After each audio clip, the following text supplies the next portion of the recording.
आज आप संदेश से मैं अनिल कौशिक न्यूज अपडेट 7 बजे कार्यक्रम बादरा आसपास में आप सभी दोस्तों का स्वागत है। दोस्तों, कार्यक्रम की शुरुआत हमेशा की तरह मुख्य खबर से करते हैं और आज भी हम बात करने वाले हैं बादरा आसपास खबरों की, देश प्रदेश की प्रमुख खबरों की अपडेट, मंडियों के भाव, मौसम के मिजाज की जानकारी सदैव इस बुलेटिन में देते हैं, आज भी देंगे। लेकिन आज हम बात करने वाले हैं दोस्तों सबसे बड़ी आसपास की खबर से, और सबसे बड़ी जो आसपास की खबर आज हम बताने जा रहे हैं उसकी पटकथा लगभग 5 दिन पहले गांधी बड़ी गांव में एक गाड़ी की टक्कर से लिखी गई थी। दोस्तों, उससे पहले अगर जाएं तो 5 महीने पहले गोकसी का कांड आपको याद होगा, गोकसी प्रकरण जिसको लेकर हाईकोर्ट तक मामला है। अनेक लोगों की गिरफ्तारियां हुई थी, अनेक लोगों के यहाँ बयान भी दर्ज किए गए थे। मामला अभी भी कोर्ट में विचाराधीन है। कर्फ्यू लगा था चिड़िया गांधी बड़ी में, और दोस्तों पूरे भादरा क्षेत्र का माहौल खराब हुआ था, और पूरे राजस्थान में भादरा का नाम जो है दोस्तों वो एक प्रकार से संवेदनशील क्षेत्र के रूप में लिया जाने लगा था। वो क्षेत्र जो कि भादरा और नौहर, दोस्तों इसको सामूहिक रूप से हम जो जुबान पर नाम आता है नौहर भादरा का एक साथ आता है, और उसको सांप्रदायिक सद्भाव के लिए भी जाना जाता है। और सांप्रदायिक सद्भाव के साथ ऐसी मिसालें भी यहाँ हमेशा देखी जाती है जो सांप्रदायिक सद्भाव की भी मिसाल होती है। तो ऐसे क्षेत्र में इस प्रकार की घटना और इतना बड़ा तनाव कि आज भी गांधी बड़ी गांव में भारी पुलिस जाब्ता तैनात है।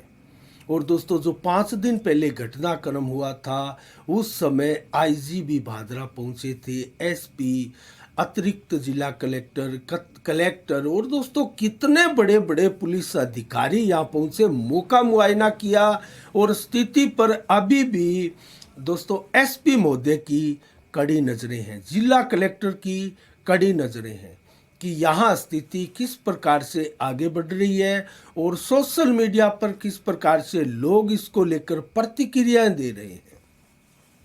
और इसको लेकर 2-3 दिन पहले जिला कलेक्टर ने दोस्तों एक अपील भी की थी, और उसको चेतावनी के रूप में भी देखा जा रहा था कि अगर सोशल मीडिया पर किसी प्रकार की अफवाह इसको लेकर उड़ाई गई, फैलाई गई, तो उसके विरुद्ध सख्त कानूनी कार्रवाई होगी।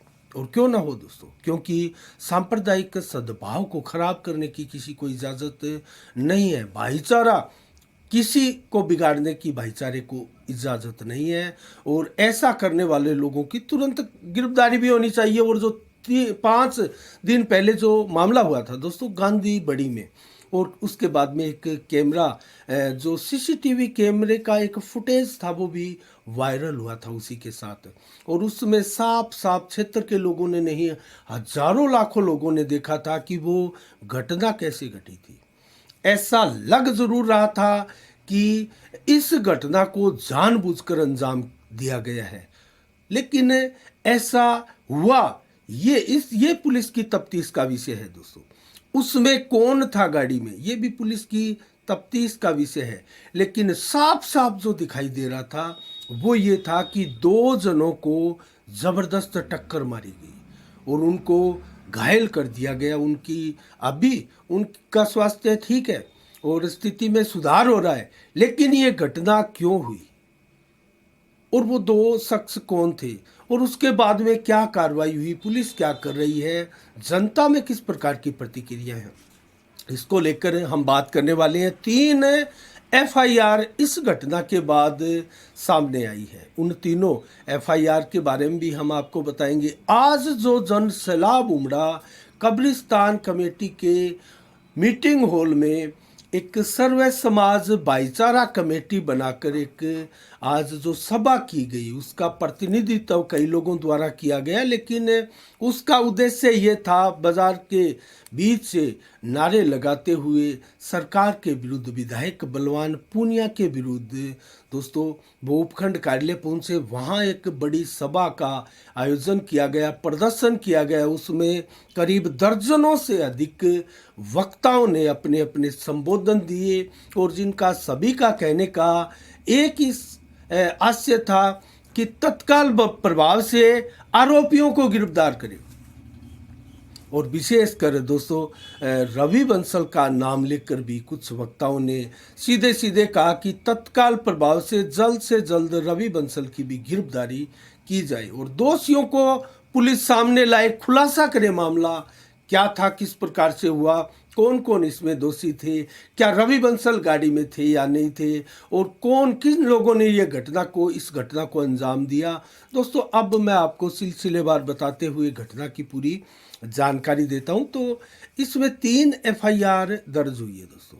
पहली एफआईआर महबूब पुत्र आमीन खां ने बिरानी थाना में दर्ज करवाई और आरोप लगाया कि पिता आमीन खां और भाई लाल मोहम्मद जो है वो मस्जिद से नमाज पढ़कर आ रहे थे और उनको सामने आती एक काले रंग की बुलेरो ने जो है टक्कर मारी और घायल कर दिया और उसके बाद में उनको बादरा अस्पताल में भर्ती करवाया गया। प्राथमिक स्वास्थ्य के बाद उनको सरसा रेफर कर दिया गया। तो इस घटना में ये एफआईआर दर्ज हुई दोस्तों। दूसरी एफआईआर राम कुमार पुत्र परसाराम महाजन ने दर्ज करवाई। उसमें बताया गया कि गुरुवार शाम को 150 से 200 लोगों ने दुकान जो कि घर में ही थी का गेट तोड़ा गया, घर का गेट तोड़ दिया गया और जान से मारने की धमकी दी गई। इसमें शाकर पुत्र यासीन, इकबाल पुत्र यासीन और मुश्ताक पुत्र मुंशी खां, बालू पुत्र हनीफ सहित करीब 150-200 लोगों पर इसका आरोप लगाया गया कि वो हमें जान से मारना चाह रहे थे।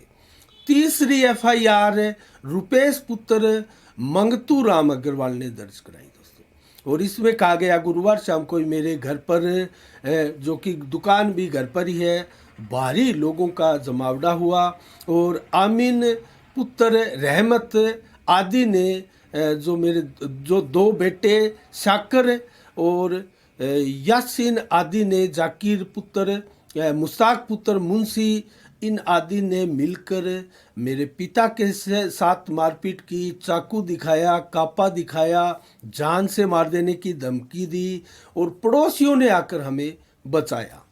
तो एक एफआईआर ये थी और उस सारे प्रकरण के बाद दोस्तों पुलिस ने जो प्रथम एफआईआर थी जो कि महबूब पुत्र आमीन खां द्वारा दर्ज कराई गई थी उसको लेकर तत्परता से कार्रवाई करते हुए रुपेश बंसल व मुकेश 2 जनों को गिरफ्तार भी कर लिया गया और उनका रिमांड भी कोर्ट में पेश करके उनको लिया गया और आज 16 तारीख तक उनका रिमांड था। उसके बाद में फिर उनको कोर्ट में पेश किया जाएगा। संभवतः पुलिस उनका और रिमांड मांग सकती है। तो अभी 2 लोगों की गिरफ्तारी का खुलासा हुआ है, अन्य लोगों की पुलिस दबिश दे रही है, उनकी तलाश है, लेकिन अभी तक और लोग गिरफ्तार नहीं किए गए। उस मामले को लेकर लगातार क्षेत्र में तनाव की सी स्थिति है और आज भी जब कब्रिस्तान कमेटी हॉल में बड़ी संख्या में लोग एकत्रित हुए और सर्व समाज भाईचारा कमेटी बनाकर वहाँ दोस्तों रूपरेखा बनाएगी कि जब तक आरोपियों की गिरफ्तारी नहीं हो जाती ये आंदोलन, ये धरना प्रदर्शन जारी रहेगा।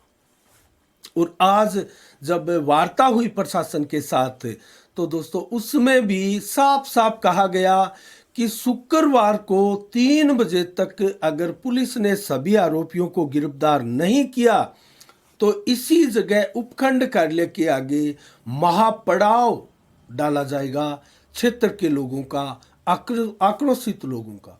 तो दोस्तों लगातार तनाव बढ़ने की ही स्थितियां आगे भी दिखाई दे रही है और शुक्रवार को और जो इस मीटिंग का जो महापड़ाव का आह्वान किया गया है उसको लेकर भी अब पुलिस के हाथ पांव फूलने स्वाभाविक है। लेकिन लगातार होते इन घटनाक्रमों से क्या दोस्तों हम क्या सबक ले रहे हैं और क्या इसको लेकर हम अंदाज़ा लगाएं किस प्रकार से क्षेत्र के हालात हो गए हैं दोस्तों। चोरी हो या फिर अन्य घटनाएं हो दोस्तों, लगातार क्षेत्र में एक के बाद एक घटनाएं हो रही है और लोग सड़कों पर उतर रहे हैं, धरना प्रदर्शन करने पर मजबूर हो रहे हैं। आखिर इन सब चीज़ों से निजात कब मिलेगी, क्षेत्र में शांति व्यवस्था कब बहाल होगी।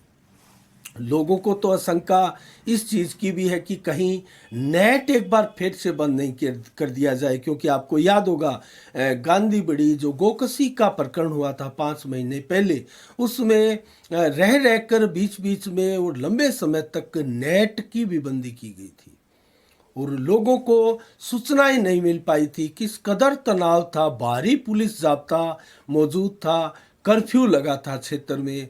तो ऐसी स्थिति दोबारा ना हो, इसलिए सर्व समाज भाईचारा कमेटी का आज एक प्रकार से गठन हुआ और इसमें विक्रम सिंह, मैं आपको वक्ताओं के भी नाम बताऊंगा दोस्तों, जिन वक्ताओं ने आज संबोधित किया, और मैं ये चीज़ भी आपको बताऊंगा कि राजनीतिक इसमें किन किन एंगलों से भीतर घुसती जा रही है।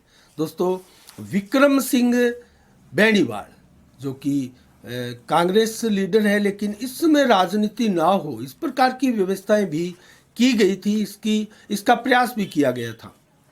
इसके अलावा शंकर भाकर, दयानंद बेरवाल, शेर सिंह गोस्वामी और नौहर से इरफान रावण, स्कील गोरी, अकरम खान, गुलाम हुसैन रिटायर्ड फौजी, रविंद्र मोटसरा, मुकेश सेवदा, मुकेश चोपड़ा, अजीत भारतीय और इसके अलावा राजेंद्र निमीवाड़ आदि अनेकों वक्ताओं ने इस अवसर पर आज भीड़ को संबोधित किया और अपने अपने अंदाज में भाषण दिए। उन भाषणों को आप सुनेंगे तो दोस्तों आपको कुछ चीज़ें और दिखाई देगी कि इसमें राजनीतिक भरपूर तरीके से घुसेड़ी जा रही है। कोई दोस्तों बलवान पूनिया को लगातार जमकर दोष दे रहा था और भला बुरा कह रहा था, तो कुछ लोग संजीव बेनीवाल को भी इसी प्रकार की बातें कह रहे थे। लेकिन ऑल ओवर अगर देखा जाए तो विधायक के विरुद्ध आक्रोश इसमें ज्यादा दिखाई दे रहा था। तो इसका आखिर अंजाम क्या होगा? कुछ लोग कांग्रेसी भी इसमें शामिल थे, वो इस आंदोलन को एक प्रकार से दोनों पर आरोप लगाते हुए वर्तमान विधायक और पूर्व विधायक वो अपनी ओर लेकर जाता हुआ महसूस कर रहे थे, उसको लेकर जाने का प्रयास कर रहे थे। तो लोग इस प्रकार की चीज़ें महसूस भी कर रहे होंगे जिन्होंने ये सारा प्रकरण देखा है, सबके संबोधन सुने हैं। और उसके बाद में क्या जो शुक्रवार को महापड़ाव होगा उसको एक नियंत्रण के साथ संचालित किया जाएगा। दोस्तों, ये बड़े सवाल हैं और जो आंदोलन, जो प्रदर्शन कर रहे हैं उन लोगों के लिए भी बहुत बड़ी चुनौती है कि इसमें क्षेत्र में किसी प्रकार से सांप्रदायिक सौहार्द खराब ना हो, भाईचारा ना बिगड़े और क्षेत्र का माहौल भी खराब ना हो और शांतिपूर्ण प्रदर्शन करे। पुलिस पर दबाव बनाने का दोस्तों लोगों का हक है, धरना प्रदर्शन करने का हक है, लेकिन शांतिपूर्ण तरीके से क्या वो पुलिस पर दबाव बनाते हुए अपने मिशन में कामयाब होंगे? जो घटना हुई है उनके आरोपियों को गिरफ्तार करवाने में कामयाब होंगे? ये एक बड़ी चुनौती भी है और एक बड़ा चैलेंज भी है। प्रशासन के लिए भी बहुत बड़ी चुनौती है। प्रशासन को चुनौती के रूप में भी इसको लेना होगा, क्योंकि लगातार क्षेत्र का जो माहौल है वो इससे बिगड़ता जा रहा है। तो हमारी नज़रें दोस्तों इस पर बनी रहेगी। अन्य खबरों की ओर रुख करें तो एक मैं आपको कल की सभा बताना चाहूँगा, क्योंकि ये 5 दिन पुराना प्रकरण चल रहा है गांधी बड़ी का। और कल संदीप ढूकिया ने एक धन्यवाद रैली का सभा का आयोजन किया था और उसमें विनोद चौधरी कांग्रेस के बड़े नेता और राजगढ़ की विधायक कृष्णा पूनिया भी मौजूद थी और क्षेत्र के विधायक बलवान पूनिया भी इसमें मौजूद थे। तीनों ने अपने अपने शानदार संबोधन दिए, लेकिन बलवान पूनिया आज भी, जैसा कि हमने कहा, केंद्र की सरकार पर, नरेंद्र मोदी पर बरसने से नहीं चुके, लेकिन भादरा के वर्तमान हालातों पर, घटनाक्रमों पर वो बोलने से बचते रहे। तो ऐसा कब तक चलेगा? क्या क्षेत्रीय विधायक को भादरा की इन समस्याओं को वो बड़ा नहीं मानते हैं? क्या इन लोगों ने, जो इस विधानसभा क्षेत्र में निवास करते हैं, उन लोगों ने विधायक को बनाकर विधानसभा में भेजा है, क्या उनकी आवाज़ उठाना विधायक बलवान पूनिया उचित नहीं समझते? या उससे पहले प्राथमिकता वो केंद्र सरकार को देते हैं? क्या राज्य सरकार में जिनके साथ वो मिले हैं उनका एक प्रकार से गठजोड़ है, वो सरकार को समर्थन कर रहे हैं, क्या उस सरकार की भी किसी खामियां खामियां है, जो कमियां हैं, उस पर वो नहीं बोलेंगे? चाहे वो बिजली की बार बार कटौती से पूरा राजस्थान परेशान है, वो विषय हो, फसल बीमा क्लेम का विषय हो, कर्मचारियों की एनपीएस ओपीएस का मामला हो, जेल प्रेरी पूरे राजस्थान में धरने पर बैठे आज तीसरा दिन है, भूख हड़ताल पर, अनिश्चितकालीन भूख हड़ताल पर बैठे हैं, वेतन विसंगतियों को लेकर, क्या उन पर वो नहीं बोल सकते?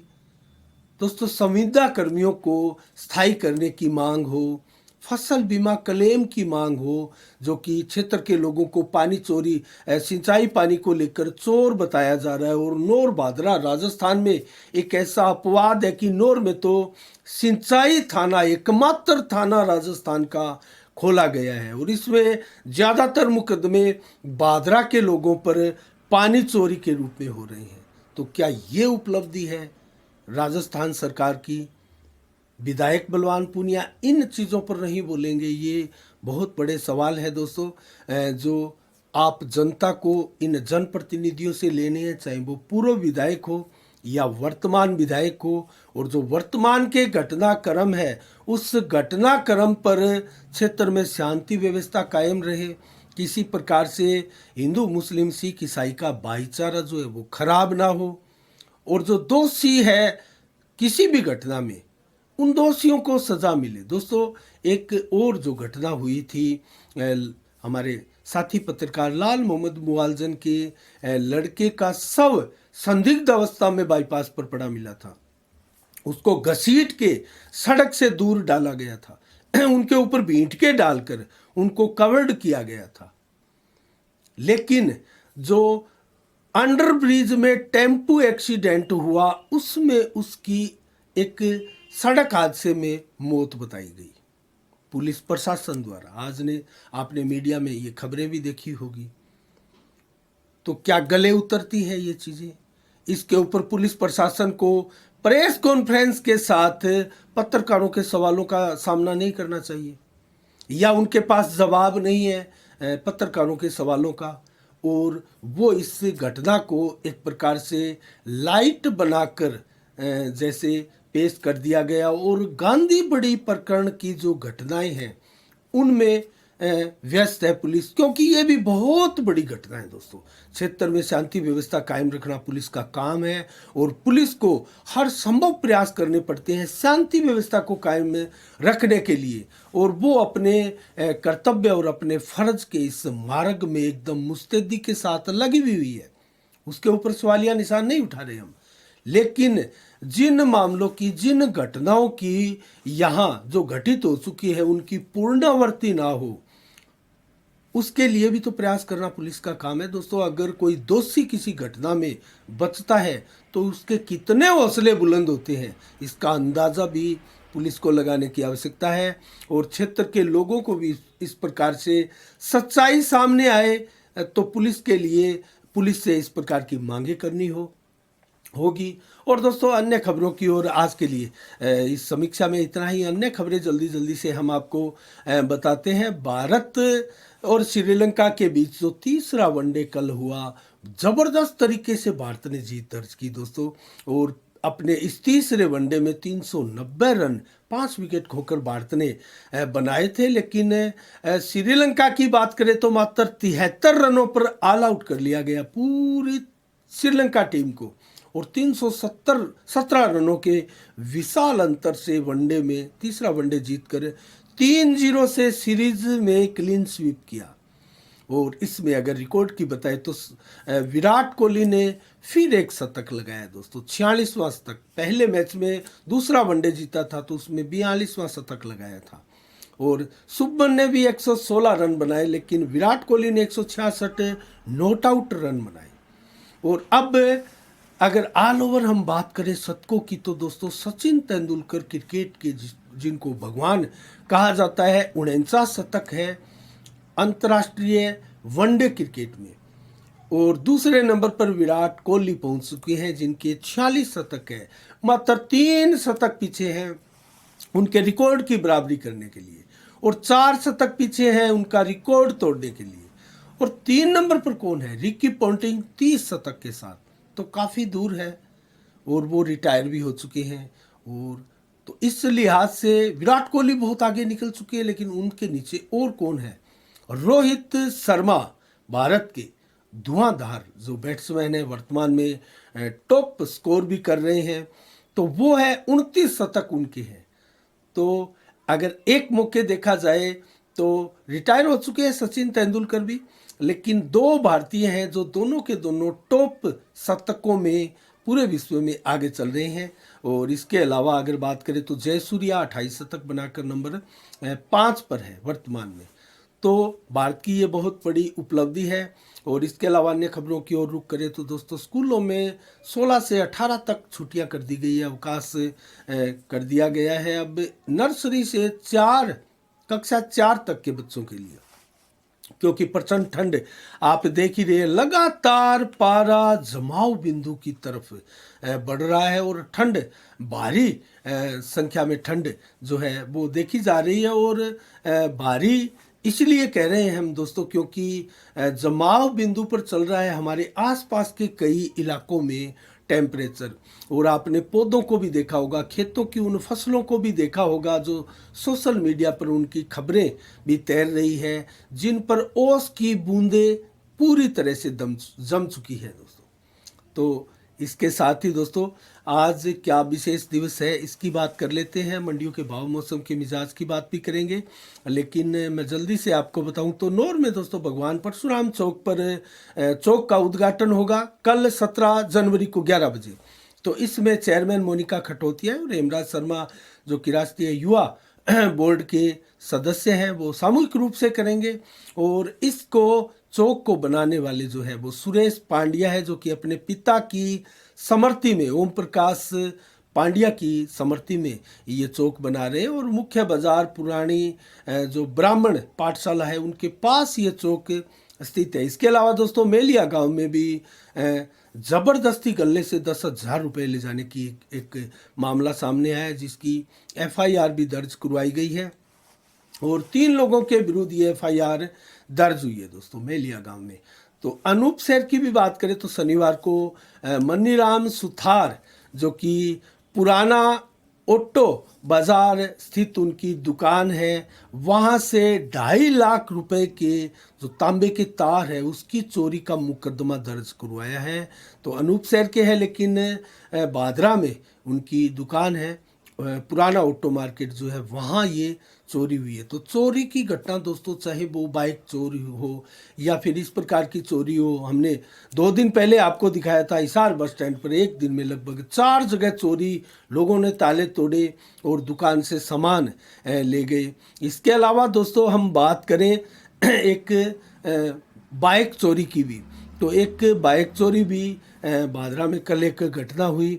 और इसके अलावा दोस्तों, जेल प्रेरियों के लिए मैंने बताया आपको 3 दिनों से आज चौथा दिन है लगातार धरना उनका भूख हड़ताल के रूप में जारी है। 105 जेलें राजस्थान की जिनमें यह आंदोलन चल रहा है भूख हड़ताल का, और लगभग 4,000 से अधिक कर्मचारी वेतन विसंगतियों को लेकर धरना प्रदर्शन कर रहे हैं। इसके अलावा बरवाड़ी के दीपक पुत्र ब्रजलाल सहारण ने दोस्तों अपना पहला वेतन 21,000 रुपये बरवाड़ी की गौशाला में दान दिया, भेंट किया। और सभी गौशाला के सदस्यों द्वारा उनका मान सम्मान किया गया, उनको जो है उनकी लिए प्रशंसा की गई उनकी। और इसके अलावा दोस्तों, जानसल गांव के है गोदारा कॉलोनी के वार्ड नंबर 38 में उनका मकान है। और सुनील पुत्र प्रहलाद सिंह जाट जो कि अभी हाल ही में बादरा निवास कर रहे हैं, और उनके मकान के आगे खड़ा उनका मोटरसाइकिल जो कि स्प्लेंडर प्लस RJ 49 JA 6555 के नाम से जो मोटरसाइकिल था, उनकी नंबर प्लेट के नंबर थे, वो चोरी हो गया। तो दोस्तों, इसकी ये चोरी की घटना भी है जो लगातार क्षेत्र में चल रही है। इसके अलावा 16 जनवरी को आज फिल्मी अभिनेता कबीर बेदी का 1946 में दोस्तों जन्म हुआ था। और इसी के अलावा कामिनी कौशल जो कि फिल्मी अभिनेत्री है और टीवी सीरियल की स्टार मानी जाती है। 1927 को उनका भी आज ही के दिन जन्म हुआ था। और गुरु हर राय जो कि सिखों के 7वें गुरु थे, 1630 में उनका भी आज ही के दिन जन्म हुआ था। और ओपी नायर जो कि संगीतकार है भारतीय फिल्मी दुनिया के, 1926 को उनका आज के दिन जन्म हुआ था। और इसके अलावा शरद चंद्र चट्टोपाध्याय जो कि प्रसिद्ध उपन्यासकार भारत के रहे हैं, 1938 में आज के दिन उनका निधन हुआ था। तो उनकी पुण्यतिथि फिल्मी दुनिया में आज के दिन मनाई जाती है। और दोस्तों अब आपको मंडियों के भाव मैं बताता हूँ। नरमा नोहर में नोहर मंडी का पहले भाव लेते हैं दोस्तों 8572 रुपये प्रति कुंटल रहे। और ग्वार का भाव 6153, जौ के भाव 2800 रुपये, मेथी 5800 रुपये, जबकि गेहूँ बिका है यहाँ 2500 रुपये प्रति कुंटल। चना बिका है 4820, तारामीरा 4950, मोट के भाव 6200, जबकि कपास बिका है यहाँ 9400 रुपये प्रति कुंटल। और अरंडी के भाव 7070, सरसों के भाव 5724 रुपया प्रति कुंटल महज रहे। श्री गंगानगर मंडी में नरमा बिका है 8500 रुपये, ग्वार बिका है 5965, जौ बिका है 2425, मूंग के भाव 7300, गेहूँ 2581 और चना 4670, तारामीरा के भाव 5050, सरसों बिकी है 5802 रुपये प्रति कुंटल। जबकि बट्टू मंडी में नरमा बिका है 8325 और कपास के भाव 9960 रुपये रहे। जबकि सादुलपुर राजगढ़ मंडी में मूंग 7600, ग्वार के भाव 6000, बाजरा बिका है 2250, चना के भाव 4850, तारामीरा 4980 रुपये प्रति कुंटल, सरसों के भाव 5800 रुपये प्रति कुंटल, जबकि गेहूं के भाव 2700 रुपये प्रति कुंटल रहे। और सरसा मंडी में नरमा 8440, कपास के भाव 9967, जबकि आज की अंतिम मंडी फतेहाबाद मंडी में नरमा बिका है 8350, कपास बिका है 10,180 रुपये प्रति कुंटल। अब मौसम का मिजाज में बताऊं तो लगातार राजस्थान के कई शहरों में पारा जो है -डिग्री सेंटीग्रेड बना हुआ है। और हनुमानगढ़ जिले में भी अनेक क्षेत्रों में पारा जो है जमाव बिंदु तक पहुंचा।